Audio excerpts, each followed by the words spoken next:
mais soyez remerciés. Sachez que tous vos petits mots, tous vos versets, tout ce que vous avez envoyé me sont bien parvenus et m'ont beaucoup touché en ces temps difficiles. Nous sommes passés par des temps difficiles, c'est vrai. Et il est clair que pour moi, c'est un grand bonheur de reprendre le culte et de vous revoir, même si vous avez l'air de hors-la-loi. On se croirait dans un western. Alors n'en profitez pas pour prendre les offrandes. Nous ne passerons pas avec le panier. Vous savez que les recommandations sont strictes et on veut s'y conformer pour montrer notre obéissance. Donc, l'offrande se fera à la sortie. Il y aura des frères et sœurs avec un panier. Au lieu de passer dans les rangs, ils seront là. Vous poserez votre offrande. Ils ont ordre de ne pas laisser sortir ceux qui ne donneront pas leur offrande. Voilà, tout est réglé, vous voyez, c'est impeccable. J'aimerais parler quelques mots sur l'épreuve que nous sommes en train de vivre. Nelson Mandela, que tout le monde connaît, a dit ceci, il l'a même écrit: « Dans l'épreuve, je gagne ou j'apprends. » D'abord, la première chose qui m'a frappé, c'est qu'il ne parle pas de défaite. Pourtant, c'est un homme qui a été emprisonné pour ses convictions. Mais il dit, voilà, dans l'épreuve, je gagne. C'est ce qu'il a fait. Ça a duré des années. Ou j'apprends. Souvent, je pense que les chrétiens n'apprennent pas, que nous n'apprenons pas comme nous devrions. La toute première chose que je souhaite que nous ayons appris, c'est de savoir que tout peut s'arrêter d'un seul coup. Tous nos projets, tout ce que nous avons préparé, mon frère Émile, qui est responsable de la Sainte-Seine, en l'absence de Michel, priez pour Michel qui a été hospitalisé. Ce n'est pas le Covid, mais elle a quelques problèmes de santé. Donc pensez à elle, priez pour elle. Mais mon frère qui avait prévu de se marier nous avait invités pour régler la cérémonie. Eh bien, il ne s'est pas marié. Mais c'est reporté. On sera quand même là, mon frère. Voilà, nos projets peuvent s'arrêter. Nos priorités peuvent s'arrêter. On peut être interdit de se rassembler. Ce matin, je me préparais dans la prière et la lecture de la Bible et je relisais l'histoire de Marie Durand, 38 ans enfermée dans la tour de Constance, et je relisais quelques lettres qu'elle a laissées, dénuées de tout, mais gardant la foi. Elle avait 19 ans quand elle a été arrêtée. 19 ans. L'aube de la vie. 38 ans passés. Elle a été l'ange de cette prison de la tour de Constance. Frères et sœurs, prenons conscience pour nous chrétiens que nous sommes entrés dans des temps particuliers qui annoncent le retour du Seigneur. Ça ne sera pas demain, ça ne sera pas l'année prochaine. Nous ne voulons pas être témoins de Jéhovah, nous voulons juste être témoins de Jésus-Christ.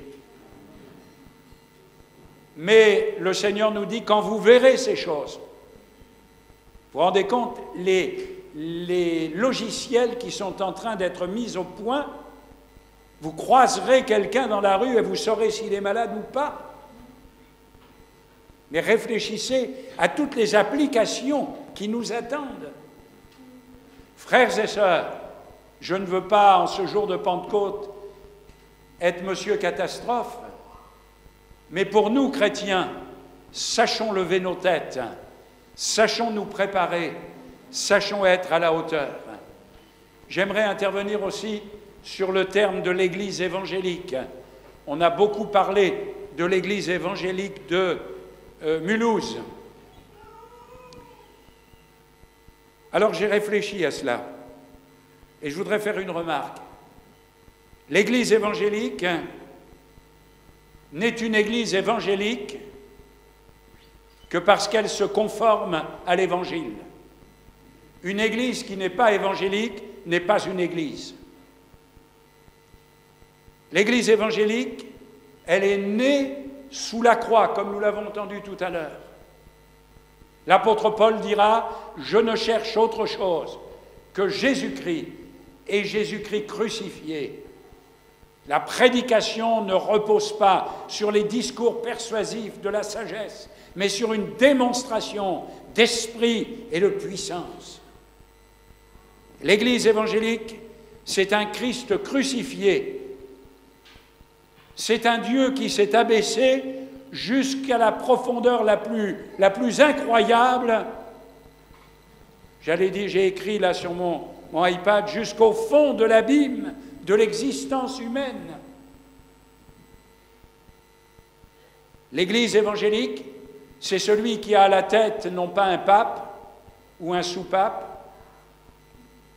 mais c'est celui qui a à sa tête Jésus-Christ, Seigneur de toutes choses. C'est lui-même qui l'a dit.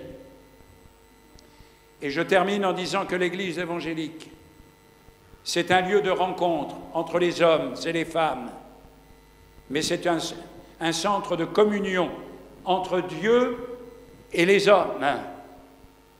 Et l'Église évangélique ne peut pas se servir elle-même.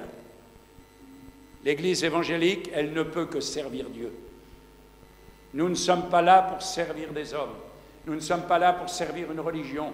Nous ne sommes pas là pour servir une idéologie ou une théologie quelconque. Nous sommes là pour servir Jésus-Christ, notre Seigneur et Sauveur. Nous sommes là pour annoncer l'Évangile, puissance de Dieu pour le salut de quiconque croit. Alors qu'en ce jour de Pentecôte, nous réalisions que l'Église est une société dans une société humaine. Ça m'a beaucoup plu cette explication. Elle est une société humaine dans une société, au milieu d'une autre société humaine. Nous n'avons pas les principes de ce monde, le mensonge, la pensée unique de devenir quelqu'un, le rang social, etc., etc. Nous sommes une société qui a des principes bibliques, qui a sa vie fondée sur la parole de Dieu. Au milieu de cette société qui est complètement déboussolée, ne discernant plus leur droite de leur gauche,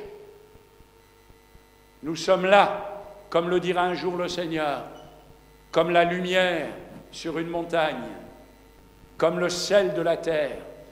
Non, ce n'est pas prétentieux de dire cela, c'est une réalité. Que Dieu nous bénisse donc. J'aimerais lire avec vous un texte biblique avant de chanter un cantique. Vous savez, moi je suis un homme d'un certain âge, ou d'un âge certain, comme vous voudrez. Et on a, quand on vieillit, un peu la nostalgie. Et cette nuit, alors que je ne pouvais pas dormir, ça c'est dû à l'âge, il m'est venu un cantique que nous chantions autrefois. C'est le 55 sur les ailes de la foi. Et j'ai pensé, je le chantais pour moi tout seul, mais j'ai pensé qu'on pourrait le chanter ensemble, parce qu'il nous parle de notre foi et de la situation dans laquelle nous sommes. Mais auparavant, je lirai Actes des Apôtres, chapitre 2, verset 1er. Notre frère en a lu un verset tout à l'heure. Le jour de la Pentecôte, ils étaient tous ensemble à Évidence, Montrouge. Il y a deux qui me suivent. Nous étions tous dans un même lieu à Évidence, Montrouge. Amen. Tout à coup, il vint du ciel un bruit comme celui d'un vent impétueux, et il remplit toute la maison où ils étaient assis. Si seulement ça pouvait nous arriver. Des langues semblables à des langues de feu leur apparurent séparées les unes des autres et se posèrent sur chacun d'eux. Et ils furent tous, pas quelques-uns, mais ils furent tous, les hommes, les femmes, remplis du Saint-Esprit. Et ils se mirent à parler en d'autres langues, selon que l'Esprit leur donnait de s'exprimer. Amen. Tu veux bénir ta parole, Seigneur. Tu connais les limites de ton serviteur, ses faiblesses et ses lacunes. Mais toi, ô Saint-Esprit, parle à nos cœurs ce matin. Saisis-toi de nous en ce jour de Pentecôte, que nous n'ayons pas que le nom de Pentecôte, mais que nous en ayons la moelle, que nous en ayons la force, la puissance, la réalité. Seigneur, fais-nous du bien et que ta parole nous encourage et nous fortifie pour la gloire et l'honneur de ton nom. Amen. Si vous voulez venir m'aider, ça serait juste sympathique.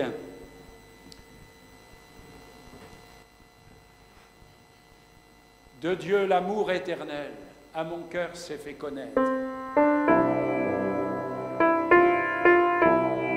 On peut se lever pour chanter.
seul et pour toujours. Alléluia. Ni la mort, ni l'enfer, ni le Covid. Rien ne pourra nous séparer de l'amour de Christ. Amen. Amen, amen. La première chose que j'aimerais vous faire remarquer dans le verset 1, c'est un verset qui nous parle aujourd'hui. Ils étaient tous ensemble dans un même lieu. La première des choses qu'il faut réaliser, c'est qu'on ne peut pas vivre sa vie chrétienne tout seul. Ça, c'est impossible. Pour la simple raison que nous sommes un corps. Une main ne peut pas vivre seule, un pied ne peut pas vivre seul. Le corps est interdépendant de tous ses membres. Et l'apôtre Paul, parlant du corps, parle aussi de l'édifice qui a été construit sur une base qui est Jésus-Christ. Et tout le monde ne peut pas être le toit, tout le monde ne peut pas être les murs, tout le monde ne peut pas être les fenêtres, mais chacun a un rôle dans l'Église. Et j'aimerais vous dire ceci, ça me semble important en ce dimanche matin de Pentecôte, nous ne sommes pas complets sans les autres. Vous savez, une de nos célèbres actrices chantait « Je n'ai besoin de personne » en Harley-Davidson. Eh bien, moi je dis, j'ai besoin de l'Église pour vivre ma vie chrétienne.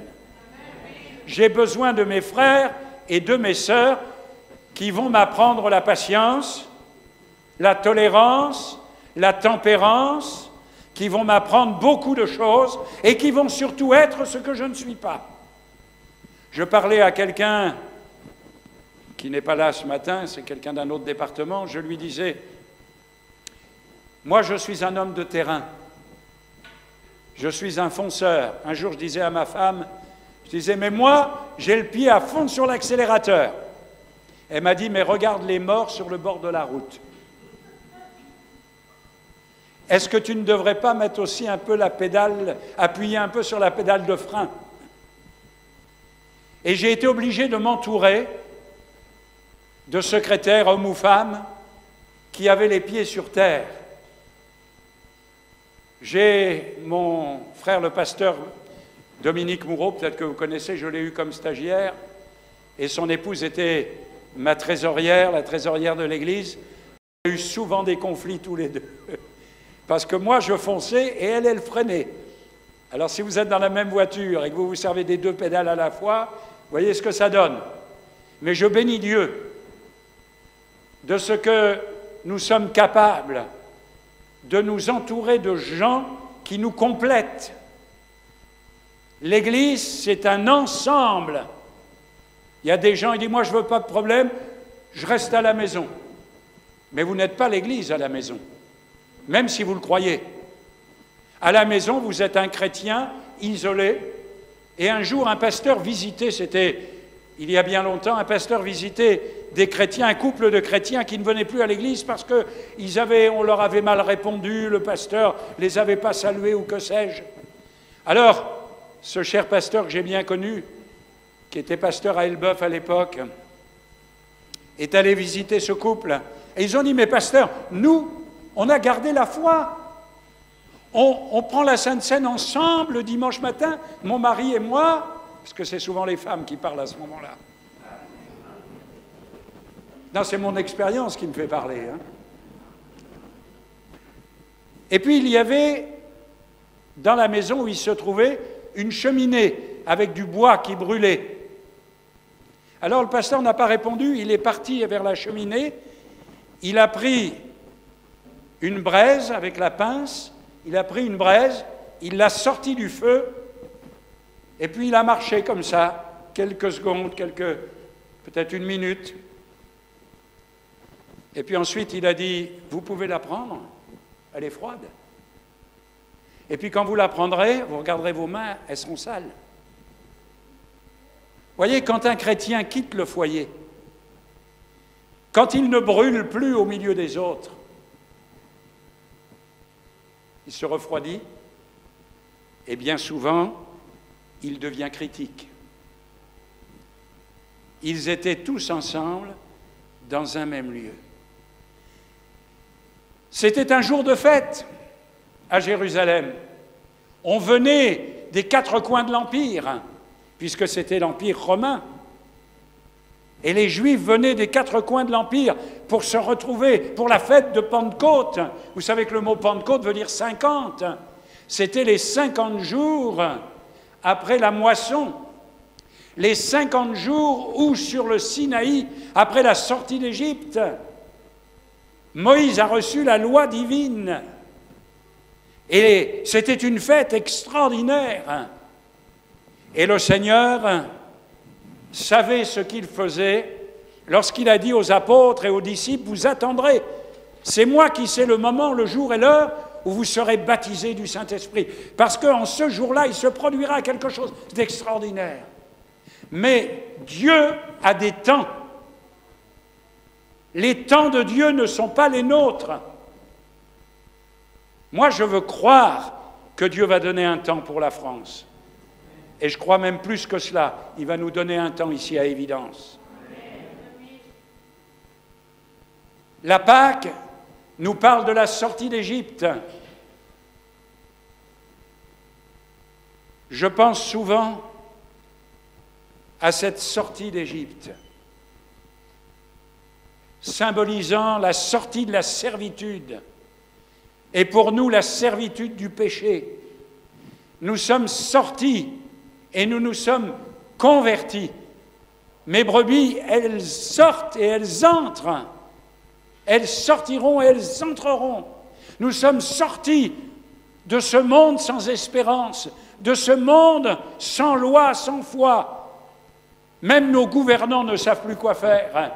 Et je peux vous dire, sans me tromper, que le choc que nous allons subir sur le plan du commerce, sur le plan de ce qui va suivre, ne sera pas... La conséquence sera dramatique. C'est vrai, nous sommes sortis de ce monde. Et le chrétien, les chrétiens que nous sommes, comme je l'ai dit tout à l'heure, ne vivent plus dans le monde. Ils sont une société à part. Quelqu'un souvent me pose la question, mais monsieur, vous fumez pas? Non, je fume pas. Si Dieu avait voulu que je fume, il m'aurait mis une cheminée sur la tête. Vous faites pas ceci, vous faites pas cela. Et souvent les gens me disent, c'est votre religion qui vous l'interdit? Je dis, ma religion à moi, elle me permet tout. Ah bon? Oui, mais la Bible me dit que parce que je suis chrétien, je suis soumis à Jésus-Christ.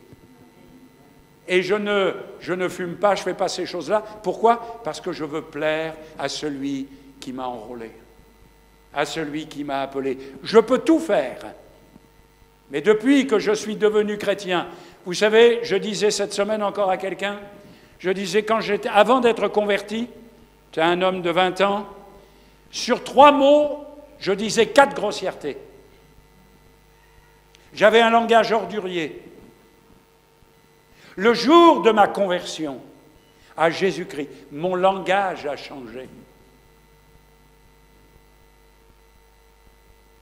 Vous dites pas de gros mots? Non, sauf quand je me tape sur les doigts. Non, même pas. Nous avons beaucoup d'adhérents. Les adhésions à l'Église, des adhésions à une religion, mais nous avons besoin de conversion. Nous avons besoin d'hommes et de femmes qui, après être sortis le jour de Pâques de la servitude du péché, vont connaître l'abondance d'une vie remplie de l'Esprit. C'est ce qui s'est passé le jour de la Pentecôte. Sur le Sinaï, Dieu a donné une loi que les hommes ne pouvaient pas respecter à cause de leur péché. C'était la loi du jugement. L'homme a péché, il doit mourir. Mais le jour de la Pentecôte, Dieu va donner une nouvelle loi qui ne sera plus écrite sur des tables en pierre, mais qui va être écrite dans nos cœurs. Et c'est l'apôtre Paul qui en parle. Il dit ceci: vous êtes manifestement une lettre de Christ, écrite par notre ministère, non avec de l'encre, mais avec l'Esprit du Dieu vivant, non sur des tables de pierre, mais sur les tables de chair, sur les tables de vos cœurs.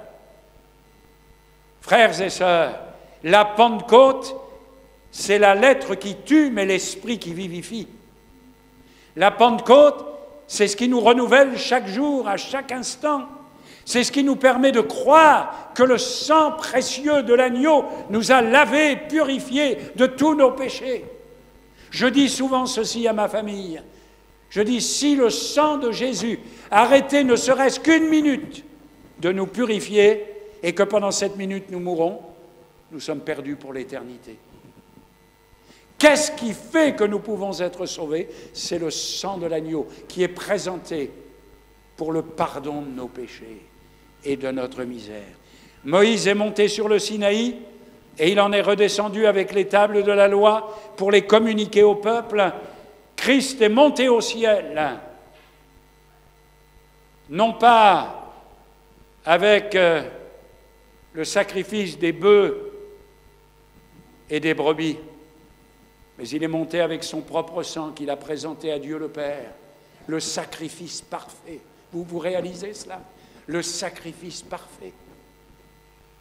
Et là, le Seigneur a dit, quand j'aurai été élevé, il n'a pas dit sur la montagne du Sinaï, mais ça voulait dire cela, quand j'aurai été élevé, alors je vous enverrai la loi nouvelle. La loi nouvelle, celle avec laquelle vous pouvez vivre, celle qui vous donnera d'être heureux dans la vie, de réussir dans votre vie, de réussir votre vie. Je vous enverrai le Saint-Esprit qui vous conduira. Je priais ce matin, je disais, Seigneur, conduis-moi, conduis-nous. On ne sait pas ce que demain sera, mais toi tu le sais, conduis-moi. Conduis-moi. Seigneur, j'ai besoin que tu me conduises. Et puis Dieu nous parle.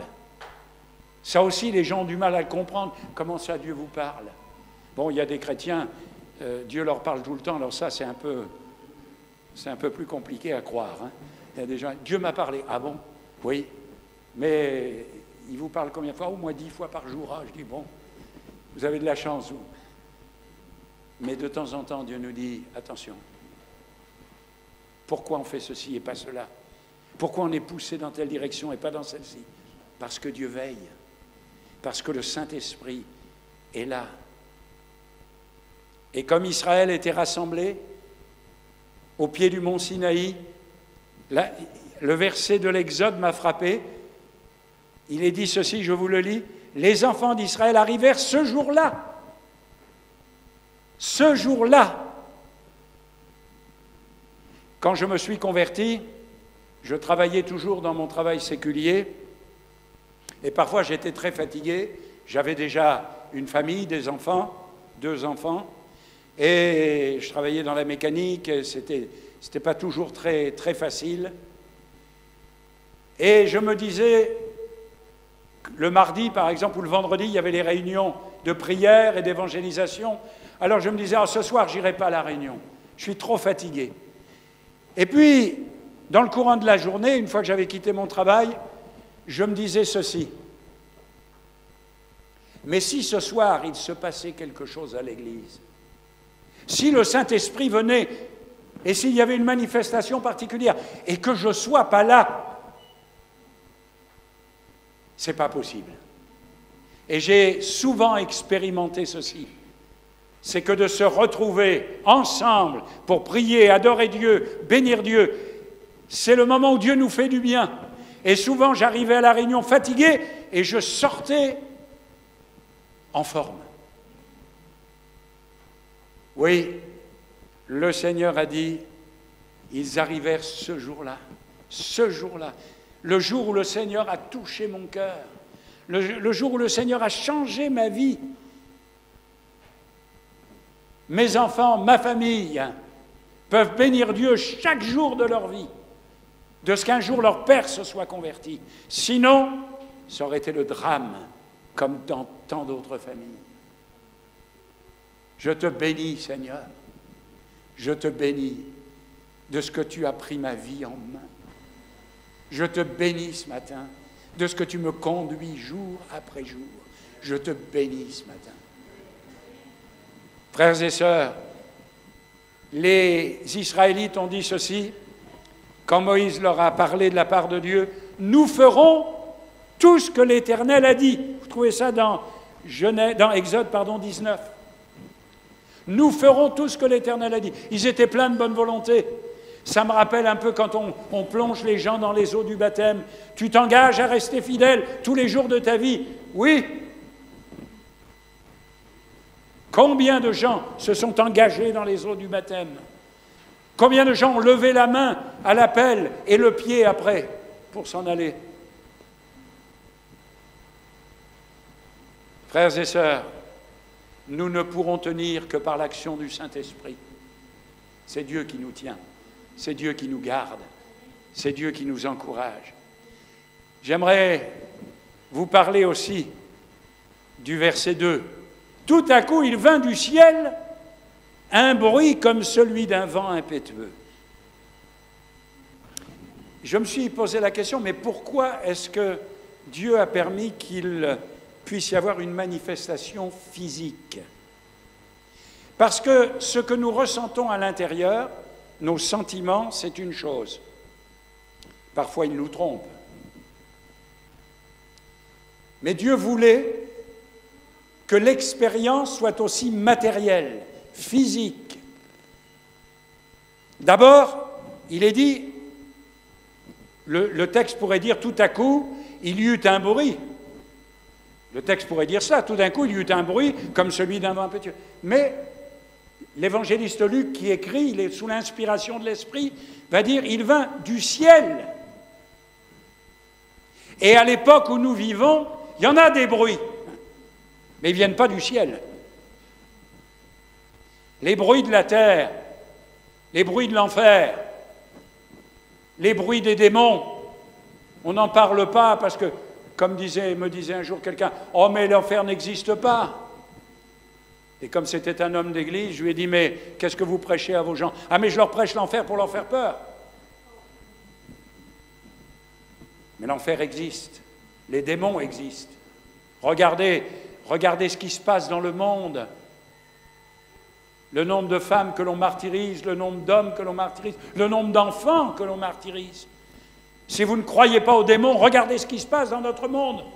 Ce n'est pas poussé par le bien. Dieu est amour. Rien de mauvais ne vient de lui. Il vint du ciel.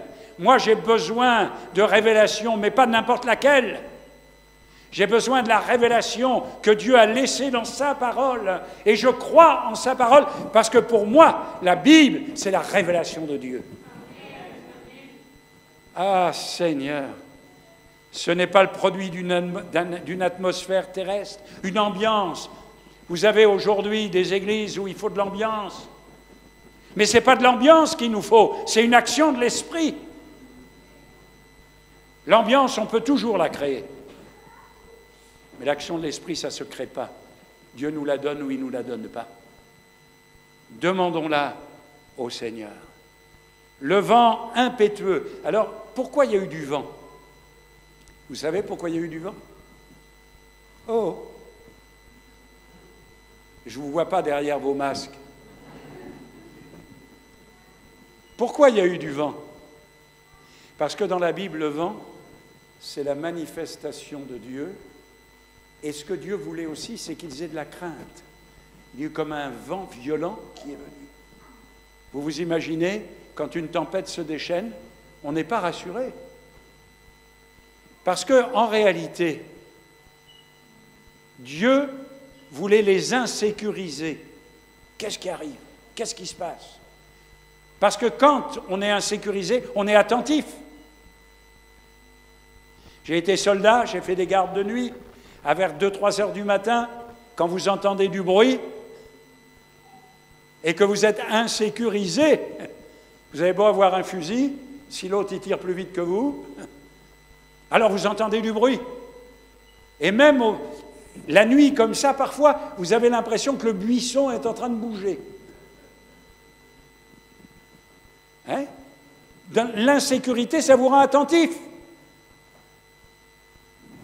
Et Dieu a voulu les rendre attentifs. Il y a eu un vent fort qui va remplir toute la maison. Alors ça me plaît beaucoup, je vais vous dire pourquoi. Parce qu'il n'est pas dit, un vent impétueux est venu et a rempli toute l'église.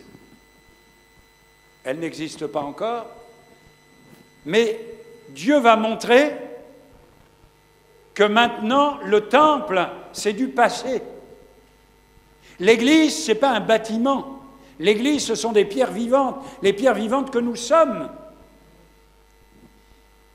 Et Dieu se manifeste où il veut, quand il veut, comme il veut. C'est pas beau, ça? Un prédicateur passait à Londres, et dans le temple où il devait prêcher, à l'époque, c'était au XIXe siècle, à l'époque, il n'y avait pas les micros comme aujourd'hui et tout ça, alors il y avait besoin d'une acoustique particulière. Et le visiteur dit au pasteur, il dit, « Pasteur, j'aimerais, si vous le permettez, qu'on aille voir le temple et que je puisse voir la sonorité, que je puisse voir l'acoustique. » Alors, ils ont été au temple et l'invité, prédicateur invité, est monté sur le podium, sur l'estrade, et puis il a cité ce verset. « Car Dieu a tant aimé les hommes qu'il a donné son Fils unique, afin que quiconque croit en lui ne périsse point, mais qu'il ait la vie éternelle. » Il n'y avait personne dans la salle. Et tout d'un coup, un homme entre précipitamment. Qui vient de prononcer ces paroles? Il était sur le toit, c'était le couvreur qui était venu changer des tuiles. Et quand il a entendu ces paroles, il s'est converti. « Monsieur, priez pour moi. » Il y avait un prédicateur renommé au XIXe siècle. Il était renommé parce qu'il était assez, comment dirais-je, violent dans ses convictions. Et puis un jour, il est arrivé dans un village, et dans ce village, on a dit, vous savez, là, il y a un homme, c'est un anti-Dieu, un anticlérical, c'est un homme qui maudit Dieu à longueur de journée, et il fera tout pour empêcher que vous prêchiez l'Évangile. Alors il a demandé où habitait cet homme, et puis les jours sont passés, et un jour, il a dit, je vais aller lui parler à cet homme. Alors il s'est renseigné, il était dans les champs, en train de faire la moisson. Et quand cet homme, cet agnostique, cet athée, violemment opposé à l'Évangile, a vu le prédicateur arriver, il s'est coulé dans un endroit où il y avait vous savez, les gerbes là, pour se planquer. Oh, pour se cacher, pardon. Alors le prédicateur arrive, et il voit les pieds du gars qui dépasse. Alors il tire sur les pieds. Il sort le gars, et puis le gars agressif lui dit, « Vous me voulez quoi ?» Il dit, « Je veux prier pour que vous alliez en enfer. » Vous vous rendez compte? Vous ne voulez pas de Dieu? Ben, je vais prier pour que vous alliez en enfer. Le gars dit, « Ah non, faites pas ça. » Ah non, faites pas ça. Priez pour que mon âme soit sauvée. Mes amis, que Dieu nous entende et que Dieu agisse comme il le veut, où il le veut, quand il le veut. Et j'aimerais terminer avec 2 points. Des langues de feu. Alors il y a toujours le comme, il y avait comme des langues, il y avait des langues semblables. Le feu dans la Bible est le symbole de la manifestation divine. Ce que Dieu fait est unique. C'est pour ça qu'il y a à chaque fois le mot « comme » ou le mot « semblable ». Parce qu'on ne peut pas définir ce que Dieu fait. Ce que Dieu fait, c'est unique. Dieu est unique, et ce qu'il fait est unique, et ce que nous sommes en tant que chrétiens, nous sommes uniques. Moi, quelquefois, les gens me disent « Ah, vous êtes unique, pasteur ». Mais bien sûr, ils ne le disent pas dans ce sens-là. Hein. Ah, ce que Dieu fait est unique, il peut être comparé à l'autre. Le feu qui réchauffe, qui purifie, qui consume toute vanité, qui embrase nos cœurs. Il fallait le feu sur les apôtres et les disciples parce qu'ils devaient embraser le monde. Ils devaient embraser le monde. Il n'y avait pas besoin de nouilles, même si c'était des panzani. Ils avaient besoin d'hommes et de femmes, violents pour le royaume des cieux. Alléluia. Et le Saint-Esprit va être donné avec des langues de feu, à chacun sa langue, à chacun ses dons, à chacun sa vocation, mais le même esprit. Et je termine avec « Ils furent tous remplis ». Alors là, il y a quelque chose qui m'a frappé. Si vous voulez remplir un récipient, qu'est-ce qu'il faut en premier? La toute première chose. Dites-moi. Ben, parlez fort, parce qu'avec les masques, je n'entends pas. Il faut un récipient. Oui, pardon? Il faut qu'il soit vide. Vous ne remplissez pas un récipient qui est plein. Ah, ils furent tous remplis. Pourquoi? Parce que pendant 10 jours, ils ont vidé. Moi, je suis sûr, Seigneur, délivre-moi de ma vieille nature.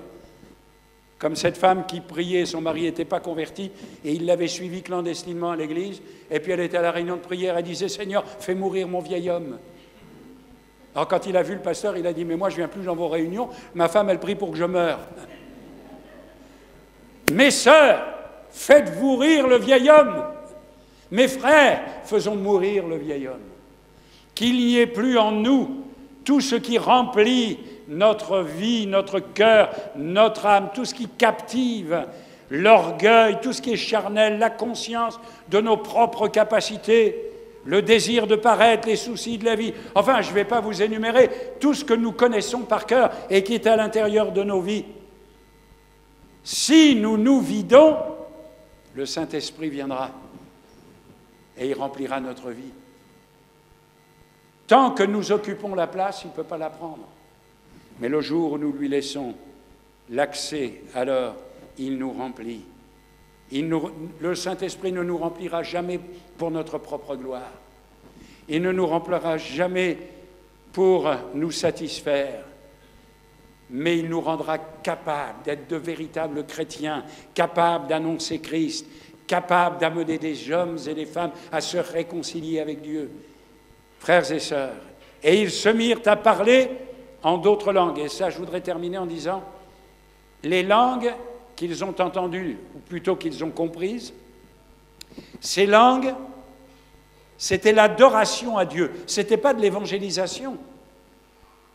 Mais vous lirez le texte, ils adoraient et louaient Dieu. Alors quand le Saint-Esprit vous saisit et que les mots humains ne suffisent plus, mais que Dieu vous inspire. J'ai souvent eu dans mon ministère des moments comme ça, dont je ne me suis pas rendu compte.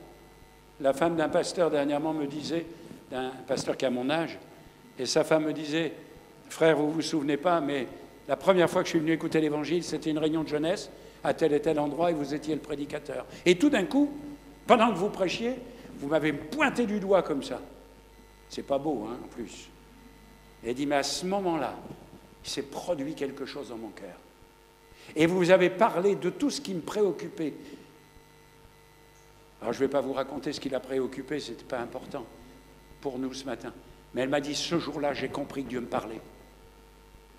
Quand le Saint-Esprit nous remplit, quand nous sommes inspirés, souvent nous sommes transpirés, mais pas inspirés. En ce matin de Pentecôte, il s'est produit quelque chose d'extraordinaire. Dieu s'est manifesté en envoyant le Saint-Esprit, confirmant qu'il avait accepté le sacrifice de son Fils Jésus.